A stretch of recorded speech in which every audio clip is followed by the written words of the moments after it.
Assalamualaikum warahmatullahi wabarakatuh.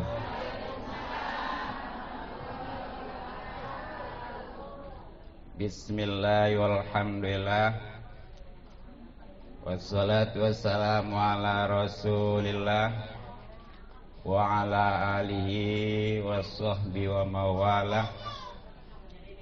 Amma ba'du, faqad qala Allah Ta'ala fil Qur'anil Karim. A'udzu billahi minasy syaithanir rajim. Bismillahirrahmanirrahim. Subhanalladzi asra bi 'abdihi lailam minal masjidil haram minal masjidil aqsa. Al-ayah. Wa qala aidan yarfa'illahu alladhina amanu minkum walladhina utul ilma darajat. Al-ayah. Wa qala aidan syahrul ramadhan alladhi unzila fihil Qur'an. Al-ayah. Wa qala an-nabiyyu sallallahu alaihi wasallam as-salatu mi'rajul mu'minin. Wa qala aidan man amila bima alima war rasul bima lam ya'lam. Wa qala aidan man shoma ramadhana imanan wa ihtisaban ghufira lahu ma taqaddama min dzambi wa ma ta'akhkhar. Sadaqallahu sadaqa rasulun nabiyul habibul karim. Wa nahnu ala dzalika minasyahidin wasyakirin walhamdulillahi rabbil alamin. Yang sama-sama kita hormati dan kita cintai para ustazah, para guru ngaji, para ibu ketua majelis taklim, para ibu tokoh dan sepuh masyarakat. Yang maaf saya bisa tidak sebutkan satu persatu karena singkatnya waktu. Yang penting kita doakan semuanya mudah-mudahan dipanjangkan umur dalam keadaan sehat lahir batin sehingga bisa istiqomah membimbing kita di jalan Allah Subhanahu wa taala. Kepada para ibu aparatur pemerintah, khususnya Ibu Jaro ada. Alhamdulillah. Ibu RT apalagi ya, kalau nggak ada maka kamu mah. Kita doakan mudah-mudahan selalu diberikan hidayah atau petunjuk oleh Allah Subhanahu wa taala sehingga bisa menjalankan bapaknya, tugasnya maksudnya ya. Iya, dengan amanah dan adil pastinya. Amin ya robbal. Kepada para ibu al-hadirat yang ada dari Jati, dari Tegal Kunir Mauk, dari Pisangan, ini memang undangannya nggak full sih ya, nggak seperti Maulid kemarin. Tapi walaupun demikian, mudah-mudahan kita semua selalu dimuliakan dan diberikan taufik serta hidayah atau petunjuk oleh Allah Subhanahu wa taala. Mudah-mudahan kumpulan kita dirahmati dan diberkati serta diridhoi oleh Allah Subhanahu wa taala, juga pastinya mendapatkan pahala yang besar dan keuntungan yang banyak dunia, lebih-lebih akhirat. Amin ya robbal. Terutama alhamdulillah kita bisa kumpul bersilaturahmi. Mudah-mudahan rezeki kita dimudahkan dan dimanjakan serta dibarokahkan. Dan tadi para ibu sudah sama-sama membaca maulid. Dalam suatu hikayat, ketika ada pembacaan maulid, Nabi minta izin kepada Allah Subhanahu wa taala untuk menghadiri. Kemudian oleh Allah diizinkan karena Nabi makhluk terkasih. Dan Nabi datang bukan sendiri, tapi bersama arwah para wali dan para nabi. Kalau sudah demikian, insya Allah tempat ini pertaburan rahmat. Amin. Sehingga apa yang kita inginkan dan kita harapkan serta kita cita-citakan semuanya dikabul dan dijabah serta dipenuhi oleh Allah Subhanahu wa taala. Amin ya rabbal alamin. Terutama walaupun di penghujung ini ya, kita masih bisa kumpul ngaji. Yang pada momen ini acaranya 3 ini. 1 maulid Isra Mi'raj. Keduanya tawakuf pengajian. Kalau bahasa inteleknya mah pending, betul. Nah, ketiganya adalah targhib Ramadan atau menyambut Ramadan. Ini mestinya penceramahnya 3 ini ya. Ya kalau seorang 5 juta udah berapa tuh, Bu? Tapi insyaallah ya, saya ringkas dalam waktu kurang lebih 30 menit. Jadi kalau 3 judul itu insyaallah 10 menit ya. Jadi ini mubalik profesional, ini bisa bagi waktu. Nah, yang pertama tentang Isra Mi'raj. Allah Subhanahu wa taala berfirman, A'udzubillahi minasyaitonirrajim. Bismillahirrahmanirrahim. Subhanallazi asra bi 'abdihi lailan minal masjidil haram ilal masjidil aqsa. Al-ayah. Yang terjemahannya lembaran di motor. Yang terjemahannya Maha Suci Zat, yakni Allah Subhanahu wa taala yang sudah memberjalankan hambanya, yakni Nabi kita Muhammad sallallahu alaihi wasallam pada malam hari dari Masjidil Haram ke Masjidil Aqsa dengan kendaraan yang super cepat, yaitu apa, Bu? Buruk ya. Jangan borok, ihli. Nah, itulah Isra. Yang padahal jarak dari Mekah ke Palestina pada saat itu kalau ditempuh dengan onta itu memerlukan waktu 40 hari. Kalau PP berapa? 80. Sedangkan Mi'raj itu dinaikkannya Rasulullah SAW dari Masjidil Aqsa ke langit pertama, terus ke langit ke-7 tembus sampai ke atas lagi Sidratul Muntaha, Mustawa dan Terakhil Aras, tepatnya di Rabbul Ahdar. Nah, ini semuanya ada 10 tingkat. Satu tingkatnya pada waktu itu membutuhkan waktu 500 tahun. Jadi kalau dikali 10 berapa? 5.000, betul? Nah, itu mestinya kan 5.080 hari.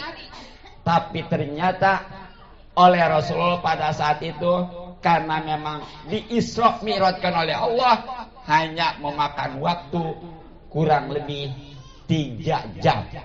Subhanallah. Nah, ini apa artinya? Jadi yang namanya Isra, sejauh apapun tetap dari planet bumi juga, masih di planet bumi juga.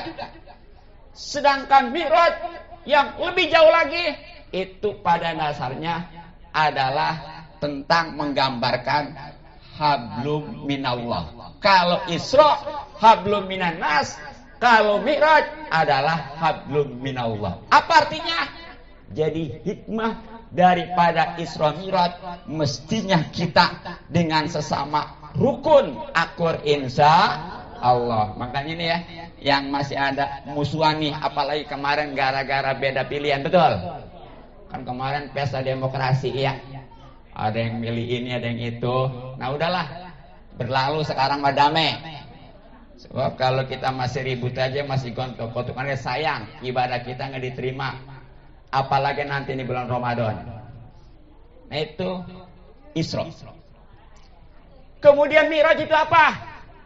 Artinya filosofisnya adalah di samping kita ini sudah rukun akur dengan sesama, dengan saudara, dengan tetangga, suami istri, terutama orang tua dan anak, juga nggak kalah pentingnya adalah ibadah kepada Allah Subhanahu wa taala dengan betul, insya Allah. Sebab nih orang walaupun sama tetangga, saudara, sesama rukun, kalau dia nggak ibadah nggak bakal diterima. Sebaliknya ibadah rajin, nggak rukun, hancur. Nah, terutama pastinya ibadah yang memang hasil daripada Isra Mi'raj, yaitu ibadah sholat yang tadinya ini 50 waktu, alhamdulillah jadi 5. Kalau 50 waktu, kayaknya ibu-ibu nggak sempet BAB acan ya, betul? Ya kan sehari 24 jam dikali dibagi 50 dibagi 24 jam, kan itu nggak setengah jam acan. Coba nggak sempet BAB acan itu. Makanya alhamdulillah. Kalau memang betul, walaupun 5 waktu ini pahalanya adalah sama dengan 50 waktu. Tapi sekali lagi ibadahnya dengan betul ya pastinya didasari dengan ilmu, insya Allah ya. Sebab kalau dia ibadah nggak pakai ilmu, itu jangankan sah dapat pahala, sah juga kagak, bahkan kewajiban belum gugur. Nauzubillah min jalik. 10 menit bagian pertama. Nah, yang kedua adalah tentang tawakuf pengajian. Sebenarnya mah nggak ada di sononya mah.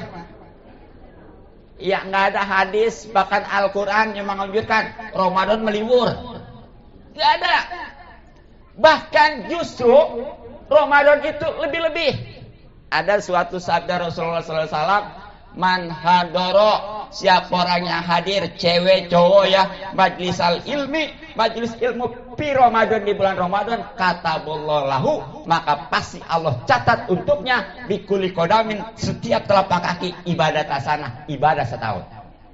Jadi bukan langkah lagi nih bicara telapak kaki, jangankan ibu nyampe ke Jati, nyampe ke Mauk, tuh nyampe ke jalan aja tuh ada berapa telapak kaki ya? Itu satu telapak kakinya dicatat ibadah 1 tahun. Makanya mestinya lebih-lebih. Tapi ya, karena memang tujuannya buat ngamalin, terutama yang udah kita dapat dari guru-guru kita selama ini ya. Terlebih lagi tentang sholat, tentang puasa. Udah pada ngaji belum tentang puasanya? Yang udah muda ya, yang belum. Tapi mudah-mudahan lah kalau yang masih ngaji dimaklum ya.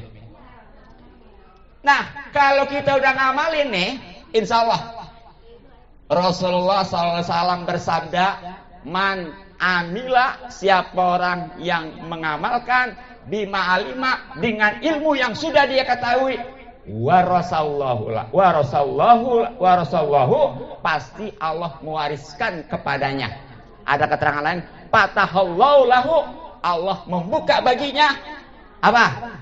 Ma bimalam ya'lam, suatu ilmu yang belum dia ketahui. Dengan kata lain, insya Allah kalau ibu ngamalin yang udah dapat dari guru, itu nantinya dengan sendirinya ilmu akan nambah. Sebab apa? Itu sebagai bukti syukur kita, mensyukuri ilmu dengan cara mengamalkan, insya Allah. Bahkan kalau orang itu sudah ngamalin ilmu, itu baru namanya orang yang berilmu.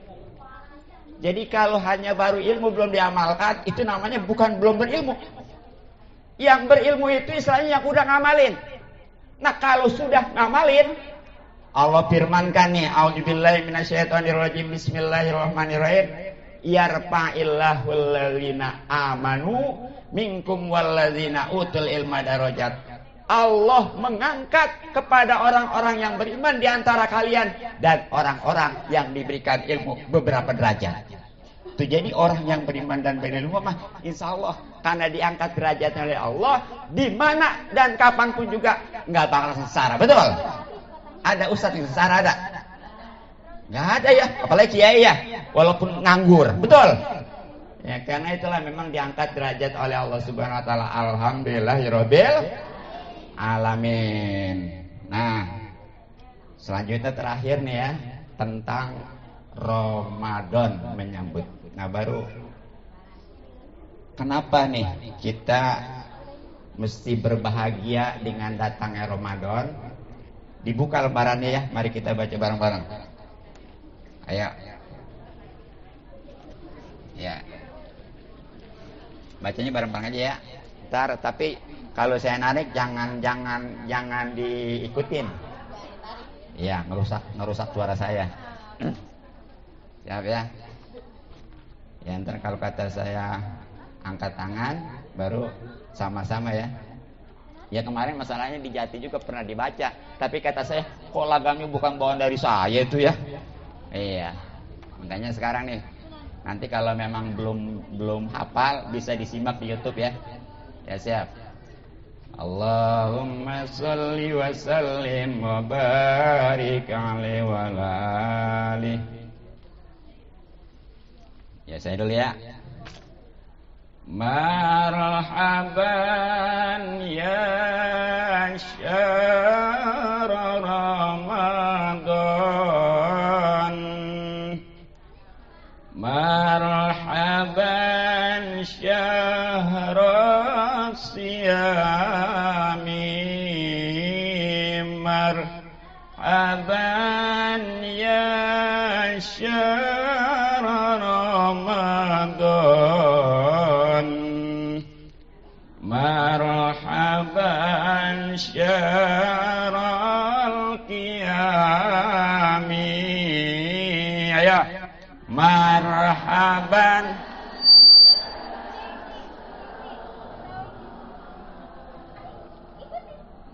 marhaban syahmi, marhaban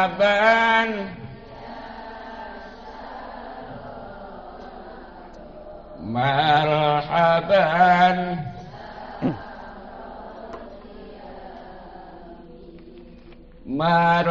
marhaban ya qadimal an antali goya marami bikudumik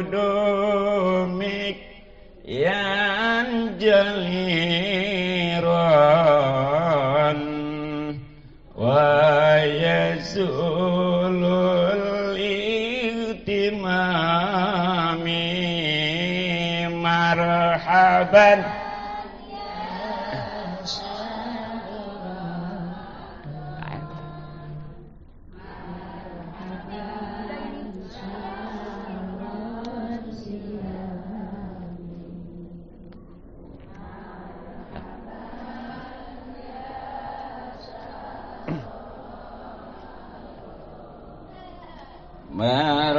marhaban syarul marhaban ya Qur'an ya syifakul asiqami anta musim kulla ihsan ya musyarrab bidawami, marhaban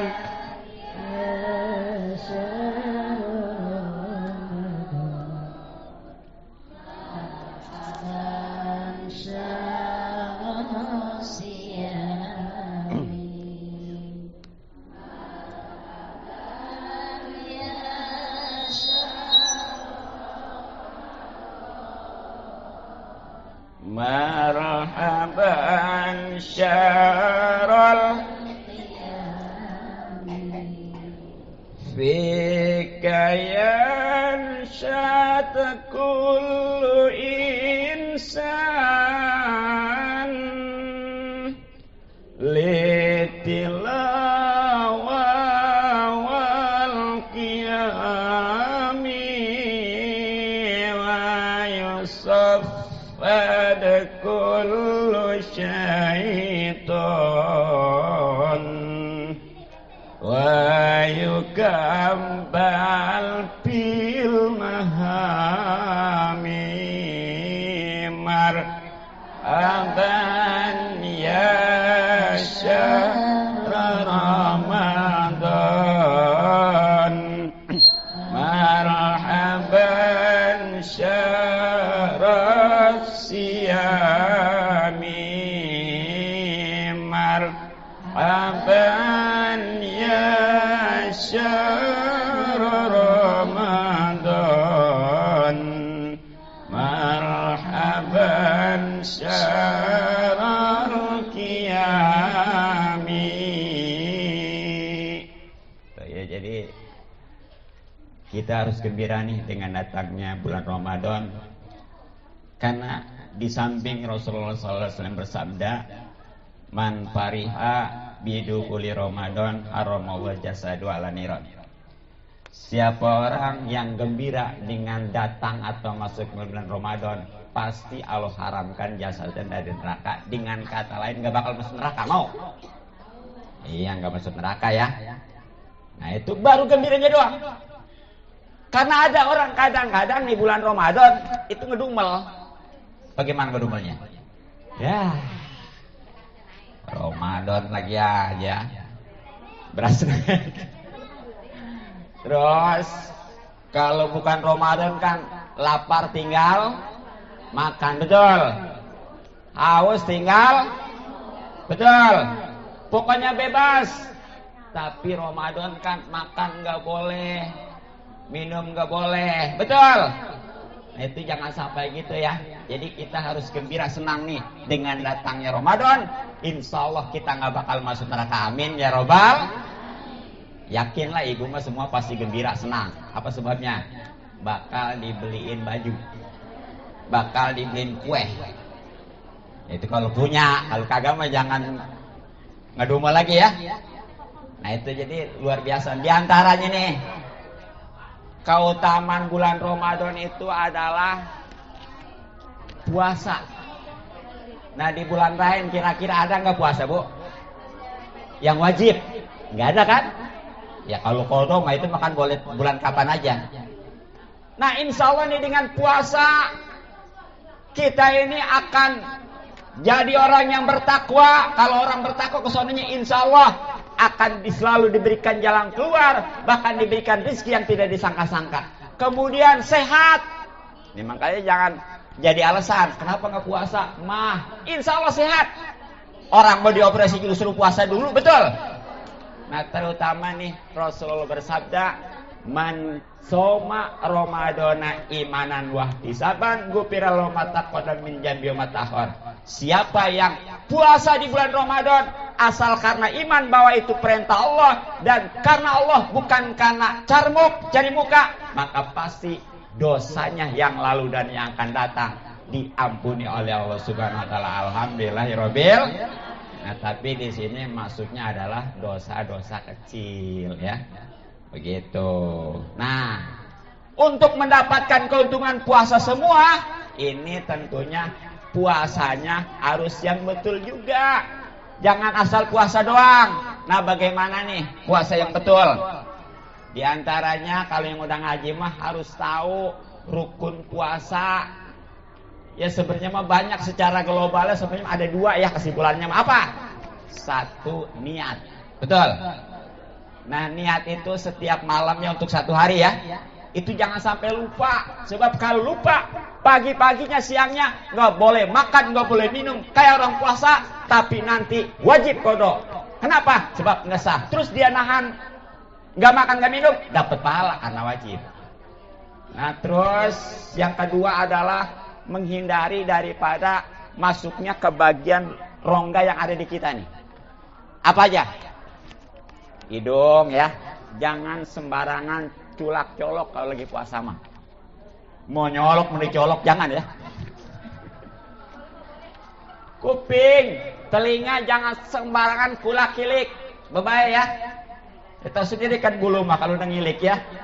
Ya pokoknya lupa daratan. Nah terutama pastinya apa? Nih yang namanya makan minum itu mah udah malum ya. Yang jelas tuh baik kalau lagi puasa mah jangan sembarangan culak colok, jangan sembarangan kulak ilik ya, sebab itu wajib. Kalau dia nggak tahan dan memang sengaja, itu bisa batal puasanya, nanti wajib qada. Mending kalau hari itu boleh makan mah kagak ya. Tuh makanya nih tadi apa namanya kayak orang lupa niat semalam. Makanya tuh kalau hari pertama mah buayanya itu niatnya 2. Satu yang untuk tiap hari, yang keduanya untuk yang 1 bulan. Udah bisa belum? Niat yang 1 bulan. Gini aja pakai bahasa Indonesia ya. Niat saya puasa esok hari, niat saya puasa bulan Ramadan sepenuhnya gitu. Itu malam pertama kudu ada itu ya. Jadi kalau sewaktu-waktu nanti kita lupa, itu bisa dihandle. Jadi enggak kudu kita nguduk nantinya gitu ya. Dan enggak kalah penting laginya adalah kita kudu menghindari daripada yang membatalkan pahala puasa. Sebab dalam puasa bukan aja puasanya, pahalanya juga ada batal. Kalau pahala puasa batal, ini cuma dapat lapar aus. Jadi kayak orang kerja nggak digaji, kira-kira ada nggak yang mau? Puas kerja nggak digaji, nggak ada yang mau, capek-capeknya. Nah ternyata tuh orang yang puasa kalau nggak menghindarin daripada yang membatalkan pahala puasa, sama itu seperti orang kerja nggak digaji. Makanya udah tahu belum? Mau tahu belum? Ada 5 nih ya. Ini kayaknya yang sering dilakukan oleh ibu-ibu nih. Apa aja? 1, bohong. Bohong itu apa? Dusta. Dusta itu apa? Jadi ngomong nggak sesuai dengan kenyataan. Ini biasanya tukang dagang nih ya. Di sononya 100.000, begitu ditawar 100.000, di sono juga nggak dapat. Padahal mah 100.000 di sono juga. Itu ya. Yang kedua nih, ibu-ibu juga biasanya nih. Apa? Ngomongin kejelekan orang. Makin banyak makin seru itu ya. Bapak itu. Kalau kebaikan gimana? Bagus kebaikan mah. Jangan keburukannya. Cuma orang kebanyakannya mah jarang yang ngomong kebaikan orang, betul? Yang adanya apa? Kejelekan. Nauzubillah min dzalik. Yang ketiga ini yang bisa membatalkan pahala puasa adalah namimah. Bagus kedengaran namimah ya. Tapi artinya itu tukang ngadu-ngaduin tetangga, saudara tuh. Ada nggak di kampung kita? Biasanya juga ada aja tuh. Dorna kalau bahasa perwayangan mah ya. Kalau bahasa intelek sekarang provokator gitu ya. Itu betul. Ya. Yang keempatnya adalah sumpah palsu. Nah, ini juga biasanya tukang dagang nih. Karena tadi dibilangin di sana juga 100.000 nggak dapat, kayaknya pembelinya kurang yakin. Sampai demi Allah di sana juga nggak dapat 100.000 mah. Nah itu udah double dosanya tuh ya. Pahala puasa udah nggak ada. Dan yang kelimanya adalah melihat dengan syahwat pasnya bukan kepada mahram. Ya kalau ke mahram membatalkan pahala puasa repot ya. Apalagi yang pengantin baru, gitu ya. Nah ini pastinya dengan yang bukan mahram. Seperti gimana nih biasanya anak muda nih. Makanya bilangin ya, yang punya anak, yang remaja nih. Jadi jangan sampai dari pagi mah dia bener nahan lapar aus. Sore-sore mah ngabuburit. Itu kan biasanya cewek kalau ngabuburit pada dandan, bener nggak? Atau sama cowok ya? Ya sebab bakal ketemu. Nah biasanya nih, kalau di Jati kan di Talang tuh, di Gitung situ ya. Kalau di Pakuaji di Sawah Tengah, ya. Nah kalau di daerah Teluk Naga itu biasa di jembatan Kalibaru, apal ya. Masa sering lihat gitu ya, sering lewat gitu ya. Ya, nah gitu betul. Jadi jangan sampai kita puasa hanya dapat lapar dan haus, karena itu nggak bedanya orang kerja nggak digaji pastinya nggak mau. Makanya kita hindarin dari yang 5 hal ini. Sekali lagi, 1 bohong, keduanya adalah membicarakan keburukan orang, ketiganya adalah apa? Ngadu-ngaduin orang, keempatnya adalah sumpah palsu, dan yang kelimanya adalah melihat dengan syahwat kepada yang bukan mahram. Nah karena memang sudah pas 30 menit, jadi saya cukupkan demikian dan sekian, mudah-mudahan manfaat. Subhanallah bihamdik, asyhadu an la ilaha illa anta, astaghfiruka wa atubu ilaik. Assalamualaikum warahmatullahi wabarakatuh. Pas. Ya nanti tunggu di YouTube-nya.